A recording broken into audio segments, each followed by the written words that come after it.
Hello friends, नमस्कार। स्वागत है आप सभी का पीसीएस हिंदी प्लेटफॉर्म पर। तो आज हम लोग चर्चा करेंगे हिस्ट्री को लेकर के कि पीसीएस और आरओ 2024 के लिए हिस्ट्री में कितना पढ़ा जाए, कौन कौन सी बुक्स को पढ़ा जाए कि जिससे हिस्ट्री के क्वेश्चन आराम से सॉल्व हो जाएं। ठीक है, तो हम लोग चर्चा करेंगे। हालांकि चर्चा करने से पहले कुछ लोग कह रहे थे कि सर आप इतने किताब बता दे रहे हैं तो इतने कम समय में कैसे पढ़ पाएंगे उसको। तो देखिए, मेरा मानना ये है कि अगर आप प्रीलिम्स का एग्ज़ाम देने जा रहे हैं, चाहे पीसीएस का हो या आरओ का हो, तो मैं इतना मान के चल रहा हूँ कि आप जो है कोई सी, चाहे हिस्ट्री का हो, ज्योग्राफी का हो, पॉलिटी का हो, या कोई सब जो भी अदर सब्जेक्ट्स हैं, उनकी किताबें आप लोगों ने कम से कम 2, 4, 6 बार तो पढ़ा ही होगा। इतना मैं मान के चल रहा हूँ। इसलिए मैं आपसे कह रहा हूँ कि जो किताबें बता रहा हूँ आपको कम से कम इतने कम समय में एक बार, एटलीस्ट एक बार तो पढ़ना ही पड़ेगा आपको। क्योंकि मान लीजिए अगर क्वेश्चन थोड़ा टफ आ गया, थोड़ा कॉन्सेप्चुअल क्वेश्चन आ गया, तो आपको प्रॉब्लम हो सकती है अगर आपने किताब नहीं पढ़ा हुआ है।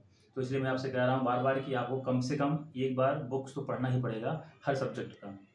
और अगर आपने ढंग से पढ़ा हुआ है किताबें कई बार, तो आपको जो है बड़े मुश्किल से किताब ख़त्म करने, बड़े मुश्किल से आपको 10-5 दिन, 5-6-7 दिन लगेगा, अधिकतम 5-7 दिन। ठीक है ना। तो इसलिए आप किताब पढ़िए कम से कम एक बार। ठीक है ना। तो उससे आपको कोई समस्या नहीं होगी एग्ज़ाम में। ठीक, तो आते हैं जो है हिस्ट्री पर। तो जैसा कि आप जानते हैं, हिस्ट्री में 3 सेगमेंट है: प्राचीन, एंशिएंट हिस्ट्री, मिडाइवल हिस्ट्री और मॉडर्न हिस्ट्री। ठीक है, तो पहले हम चर्चा करेंगे प्राचीन भारत के इतिहास पर। तो जो प्राचीन भारत का इतिहास है, उसके लिए जो बुक है जो मैं पढ़ता हूँ, मैं तो पढ़ता हूँ आर एस शर्मा की, है ना। मैं इसको पढ़ता हूँ, अच्छी किताब है, बहुत अच्छी किताब है ये। हालांकि इसके अलावा आप पढ़ सकते हैं दृष्टि की भी, वो भी अच्छी किताब है। आपके पास जो भी किताब हो, आप लोगों ने जो भी बुक्स पढ़ा हो हिस्ट्री के लिए, प्राचीन इतिहास के लिए, आप उसको पढ़िए, कम से कम एक बार पढ़िए उसको। ठीक है ना। उसके बाद आप लगाइए घटनाचक्र पूर्वावलोकन, तो सबके पास होगा वो, है ना। आप उसको लगाइए अच्छे से, और उसके साथ साथ आप पढ़िए लूसेंट। मैं आपको बार बार कह रहा हूँ कि आप जो लूसेंट है ये वाली, इसको पढ़िए आप, क्योंकि बिना लूसेंट के प्रीलिम्स क्वालिफाई करना मुश्किल होगा। क्योंकि जो फैक्चुअल क्वेश्चन आते हैं डायरेक्टली आपको दिखेंगे लूसेंट में। चाहे आप देख लीजिए जो प्रीवियस क्वेश्चन है उसमें आप उठा के देख लीजिए, आपको हर साल क्वेश्चन दिखेंगे लूसेंट से। तो इसलिए आपको लूसेंट पढ़ना ही पढ़ना है। ठीक है।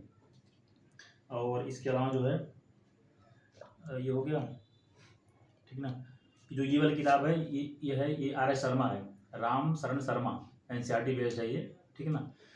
तो मान लीजिए जिसके पास ये नहीं है, आप ले सकता है दृष्टि, या दृष्टि नहीं है तो आप ले सकते हैं जो है कोई और ले सकते हैं, जैसे आर एस शर्मा, मान लीजिए आपके पास बिपिन चंद्रा वगैरह हो जाए, आप उसको ले सकते हैं। कोई सी किताब के पास ये किताब हो, आप पढ़ सकते हैं उसको। ठीक है। फिर आते हैं जो है मध्यकालीन भारत पर। देखिए, मध्यकालीन जो भारत है उसका यूज़ केवल प्रीलिम्स में है, मेंस में मध्यकालीन भारत से एक भी क्वेश्चन नहीं आता है। तो इसलिए मैं मध्यकालीन भारत के लिए कोई भी बुक आपको पढ़ने के लिए नहीं कहूँगा। मध्यकालीन भारत में आप अगर लूसेंट और घटनाचक्र पढ़ रहे हैं तो अपने आप पर्याप्त है अपने आप में। उसके अलावा आपको कोई भी बुक पढ़ने की ज़रूरत नहीं है मध्यकालीन भारत के इतिहास में। ठीक है। फिर आते हैं जो है आधुनिक भारत पर। जो सबसे महत्वपूर्ण सेगमेंट है आपका, वो है आधुनिक भारत का इतिहास। ठीक है।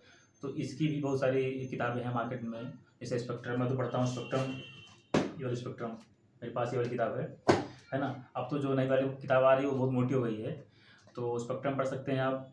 जिसके पास ये ना हो, जो दृष्टि पढ़ता है दृष्टि पढ़ सकता है, अच्छी किताब है वो भी, कोई दिक्कत नहीं है उसमें। या तो और जैसे आपका बिपिन चंद्रा पढ़ सकते हैं आप, है ना। तो कोई भी एक किताब जो आप पढ़ रहे हो आप उसको पढ़िए कम से कम। अगर आपके पास 40-45 दिन शेष है प्रीलिम्स को लेकर के, तो आप कम से कम एक बार किताब पढ़ लीजिए। उसके बाद फिर आइए आप घटनाचक्र पूर्वावलोकन पर और लूसेंट पर।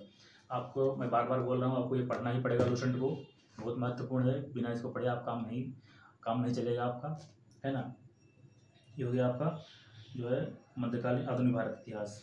इसके बाद इसमें आता है एक और आर्ट एंड कल्चर, है ना। आर्ट एंड कल्चर से भी कभी कभी 1-2 क्वेश्चन देखने को मिलते हैं एग्जाम में, चाहे आरओ का हो चाहे पीसीएस का हो।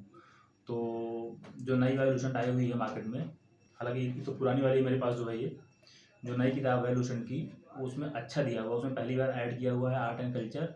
15-20 पेज है वो, आप उसको लाइए, पढ़ लीजिए, बहुत अच्छी किताब है वो लुसेंट की, नई वाली। ठीक है, फिर अब हम आते हैं जो है कि कुछ महत्वपूर्ण टॉपिक्स जो कि हिस्ट्री में लोग बोलते हैं कि हिस्ट्री में थोड़ा सा प्रॉब्लम होती है याद करने में, जो उसके जो ईयर्स वगैरह हैं मैं आपको बताऊंगा। उसमें जो महत्वपूर्ण टॉपिक्स हैं आप उसको फोकस करिए, उसको पढ़ के जाइए, वहाँ से मैक्सिमम क्वेश्चन आपको देखने को मिलेंगे। तो पहले आते हैं प्राचीन इतिहास पर।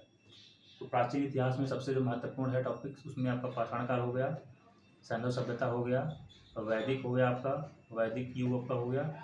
इसके अलावा आपका जो है बौद्धिज़्म, जैनिज़्म, और इसके अलावा आपका मौर्य काल, गुप्त काल। ठीक है, इसके अलावा फिर आपका जो है ये हो गया, फिर आपका जो है संगम वंश हो गया, संगम युग। इसके अलावा आपका जो चोल और पांड्य, ये सब बहुत महत्वपूर्ण है, इसको आपको देख के जाना है। मतलब ये तो आपको देखना ही देखना है इन टॉपिक्स को, है ना। यहाँ से आपको प्राचीन इतिहास में देखिए, प्राचीन इतिहास का लगभग 6-7 क्वेश्चन आता है हर साल, तो यहाँ से मैक्सिमम क्वेश्चन आपको देखने को मिल जाएंगे। आप घटना चक्र पढ़ते हैं ना, तो आप पढ़िए उसको, उसमें जो आपको लग रहा है कि याद नहीं हो रहा है ये चीज़, उसको आप एक शॉर्ट नोट्स बनाइए, उसको 3-4-5 पेज का, उसमें आप लिख लीजिए अच्छे से, और उसको आप बार बार रिवाइज करिए। जो शॉर्ट नोट्स आपके पास बन जाएगा ना, आप उसको बार बार रिवाइज करिए, आप उसी को रटिए, ठीक है ना। तो उससे आपका तैयार हो जाएगा ये प्राचीन इतिहास। फिर आते हैं जो है, अच्छा हाँ, एक चीज़ और, जैसे प्राचीन इतिहास में आपका जो है, जैसे प्राचीन स्थापत्य कला हो गया, और इसके बाद प्राचीन साहित्य हो गया, है ना। और हाँ, ये आपका यहाँ से भी क्वेश्चन आते हैं, तो आपको इसको देखना पड़ेगा, इसको या इसको देख के जाइए। इसके अलावा आइए अब जो है आप मध्यकालीन भारत में देखिए, मध्यकालीन भारत में भी हर साल अगर आप देखें क्वेश्चन को, तो 5 से 7 क्वेश्चन आते हैं, 6 या 7 क्वेश्चन हर साल दिखेंगे आपको। इसे लास्ट ईयर में तो मेरे ख्याल से शायद 8 क्वेश्चन आया था मध्यकालीन भारत का ना। तो इसमें जो महत्वपूर्ण टॉपिक्स है, उसमें जैसे आपका गजनी हो गया ना, मतलब गजनी वंश आपका, और इसके अलावा आपका जो है सल्तनत युग या सल्तनत कालीन युग बहुत महत्वपूर्ण है, सल्तनत पढ़ना पड़ेगा उसको। मतलब जैसे आपको गुलाम हो गया, उसमें खिलजी वंश हो गया, तुगलक वंश हो गया, सैयद वंश हो गया, और लोधी वंश हो गया, है ना। इसको आप पढ़ लीजिए। इसके शासक जो सुल्तान, उनका क्रम देख लीजिए आप। इसके अलावा इनके साहित्य, इनकी जो है आर्थिक नीति, और इनकी जो है सैन्य प्रशासन नीति, सब देखना पड़ेगा इसको, बहुत महत्वपूर्ण है, यहाँ से हर साल क्वेश्चन आते हैं। इसके अलावा आइए आप मुग़ल काल में। तो मुग़ल काल में आपको सब देखना पड़ेगा, उसमें जो है आप जो है उसमें चलिए हुमायूं से लेकर के, है ना, आप जो है औरंगज़ेब तक आपको देखना पड़ेगा, जितने भी शासक हैं उसमें। और ख़ासकर जो अकबर है, अकबर को बहुत महत्वपूर्ण है, वो बहुत महत्वपूर्ण टॉपिक्स है अकबर खासकर, तो वहाँ से आपको उसको देखना पड़ेगा, है ना। इसके अलावा जैसे इनका साहित्य हो गया मुग़ल काल का, इनका स्थापत्य कला हो गई, और इनकी जो आर्थिक और प्रशासनिक नीतियाँ हो गई ना, इनको देखना पड़ेगा आपको। तो सल्तनत युग और मुग़ल काल बहुत महत्वपूर्ण है, आपको इसको देखना ही देखना है, ठीक ना। इसके अलावा आप जाइए जो है फिर हाँ, जैसे आप आइए मराठा में ना, मराठा को भी आप देख लीजिए, महत्वपूर्ण है ये, हुसैन आगा यहाँ से ये हो गया। इसके अलावा आप जो है जो आपके पास लूसेंट हो, जो आपके पास स्पेक्ट्रम होगी ना, ये वाली, तो इसमें देखिए आप जो है लास्ट में आपको जो है लगभग 30 से 40 पेज आपको लास्ट में दिया हुआ है ना, ये परसिस्ट है जिसको बोलते हैं, यहाँ पे लास्ट में दिया होगा आपको, यहाँ पे लास्ट में। तो इसको आप रट डालिए इसको, क्योंकि बहुत महत्वपूर्ण है, यहाँ से मैक्सिमम क्वेश्चन आपको देखेंगे एग्जाम में। जो क्रक्स होता है ना स्पेक्ट्रम का, वो लास्ट में दिया हुआ है, उसको आप रट के जाइएगा अच्छे से, है ना। और बाकी आपको उसको पढ़ना ही पढ़ना है लूसेंट, ठीक। तो यहाँ से आपका काम हो जाएगा। फिर आते हैं जो है हम आधुनिक भारत के इतिहास में जो महत्वपूर्ण टॉपिक्स हैं। देखिए वैसे तो जो आधुनिक भारत का इतिहास है सब उसमें महत्वपूर्ण है, उसमें कुछ स्किप करने लायक नहीं है, लेकिन फिर भी जो सबसे ज़्यादा महत्वपूर्ण है उसमें, जैसे आपका अगर हम स्टार्टिंग से चलें तो आपका जैसे मैसूर हो गया, जैसे मराठा हो गया, पंजाब हुआ, बंगाल हुआ, अवध हुआ, है ना। तो इनके जो इनमें युद्ध हुए हैं, जो संधियाँ हुई हैं, उसको आप देख के जाइएगा। जैसे मराठा में 3 संधियाँ हुई हैं, पंजाब में 2 हुआ है, 19 जो है 1845-46 और 1800 जो है 48-49, है ना। इसी प्रकार से मराठा में भी 3 संधियाँ, मैसूर में 4 संधियाँ हुआ है ना। इसको आपको देख के जाना है, इनके जो ईयर्स है उनको आपको अच्छे से याद करके जाना है। ये सब पूछता है वहाँ पे आपको मिलान करने के लिए, मतलब उसको क्रम अरेंज करने के लिए पूछता है एग्जाम में, है ना। ये हो गया। इसके अलावा सबसे महत्वपूर्ण जो है गवर्नर जनरल, स्टार्टिंग से लेकर के रॉबर्ट क्लाइव से लेकर के आपको, मतलब 1757 से लेकर के 1947 तक, मतलब माउंट बेटन तक है ना। आपको सब जितने भी गवर्नर जनरल्स आए हुए हैं, है ना, उनका आपका कब से कब तक रहे हैं उनका कार्यकाल, और उनके जो है उनमें कौन कौन से घटनाक्रम घटे हैं मतलब उनके कार्यकाल में, इसको आपको देख के जाना है। देखिए क्या है कि मतलब आधुनिक भारत के इतिहास में अगर आपने गवर्नर जनरल को अच्छे से याद कर लिया है स्टार्टिंग से लेकर के एंड तक, मतलब 1757 से लेकर के 1947 तक, तो आपको मैक्सिमम क्वेश्चन आपका हो जाएगा। क्यों? क्योंकि जितने भी घटनाक्रम घटे हैं आधुनिक भारत के इतिहास में, सब किसी न किसी गवर्नर जनरल के कार्यकाल में ही घटे हैं। जैसे मान लीजिए आपसे कहा जाए कि जो है डॉक्ट्रिन ऑफ लैप्स कब आया है, तो चूँकि आप जानते हैं कि जो है ये जो गवर्नर जनरल रहा है डलहौजी, उस टाइम पे आया हुआ है। तो अगर आपको पता है कि डलहौजी का जो कार्यकाल है जो है 1848 से लेकर के 1856 तक रहा है, तो आप जो है इस क्वेश्चन को आराम से सॉल्व कर ले जाएंगे। तो मेरे कहने का मतलब ये है कि आप जो जितने भी गवर्नर जनरल हैं आप उनके कार्यकाल को याद कर लीजिए, तो आपको मैक्सिमम जो घटनाक्रम है आपको अच्छे से वो याद हो जाएगा। ठीक है, इसके बाद आइए आप जो है इसमें 1857 महत्वपूर्ण है, आपको उसको देखना ही देखना है। ठीक है ना। फिर जो जन आंदोलन हुए हैं, चाहे किसान आंदोलन हो, चाहे जनजातीय आंदोलन हो, है ना, जो सैन्य विद्रोह हुए हैं उसको देख के जाना है।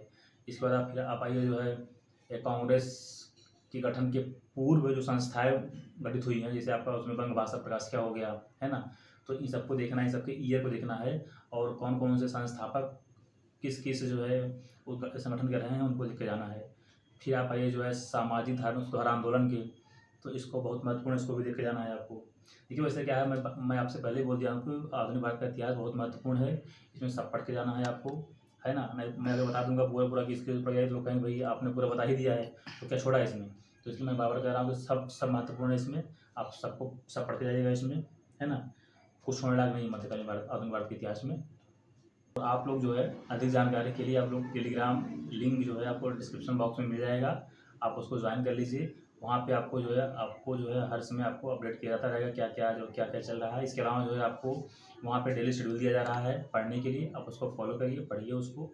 ठीक है, मिलते हैं कल। नमस्कार।